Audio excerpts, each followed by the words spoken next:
Hey guys, Jake here at Arrowhead Rifles. In today's video, myself, Bryan, Francis, and Luke all head out to the range to test out the Gunwerks Revic Exo Peep Sight.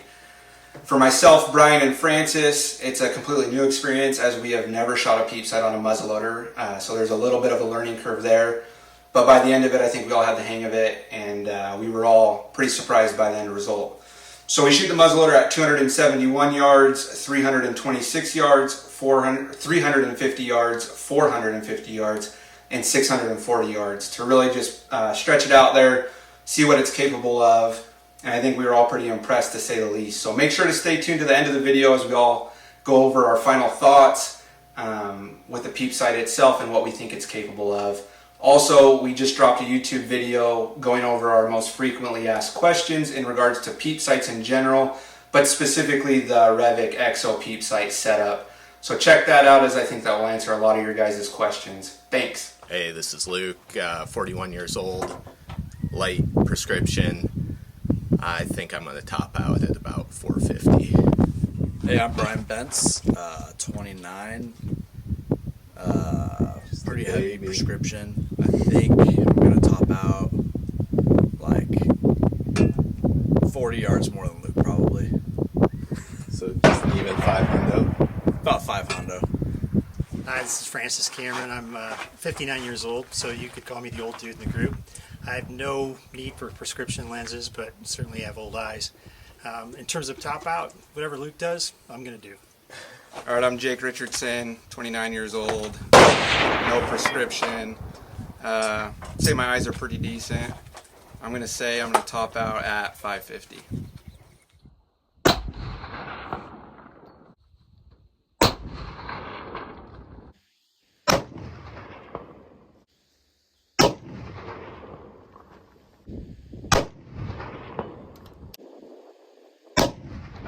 There you go.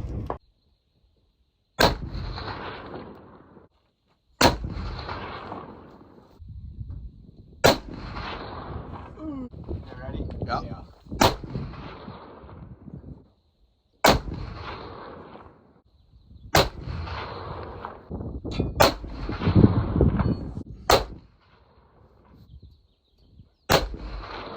Oh, you're...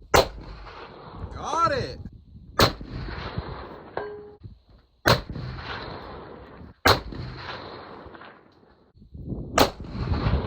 Oh!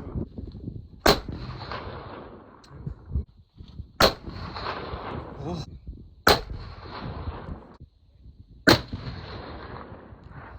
Fine then.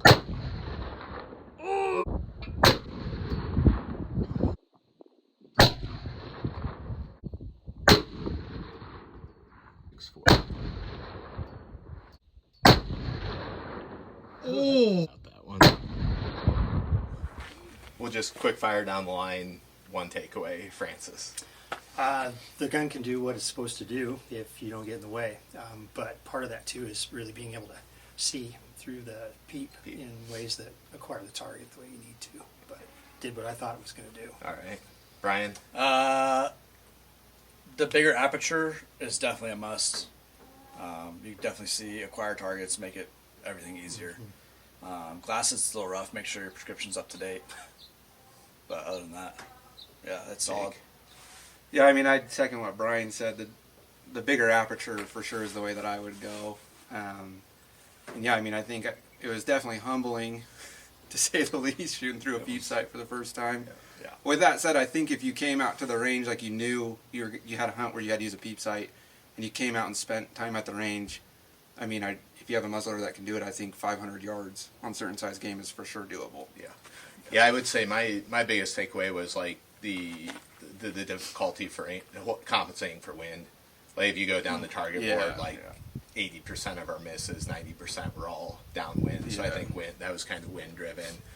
But yeah, I mean, it just emphasized the need for me, if I get a tag, like you're going to need to practice even more. Like you see guys not practicing enough when they have a scope. Yeah. It's going to be 10 times more important with these fixed optics. Yeah. I will say the other thing I've always kind of leaned towards, like if you're not going to shoot more than 300 yards, you don't need to dial. It was nice just being able, because I thought, you know, especially past 300, like trying to hold off, it's just hard. Like you got to be. I mean, I think target even center. shooting at the first target, what was it, like 270? 270 I think even at that, if you're like, I got to hold on its back, just being able to dial is huge. makes it. I think it's definitely worth it after yes, shooting it. I agree. So, all right, cool. Thanks, guys.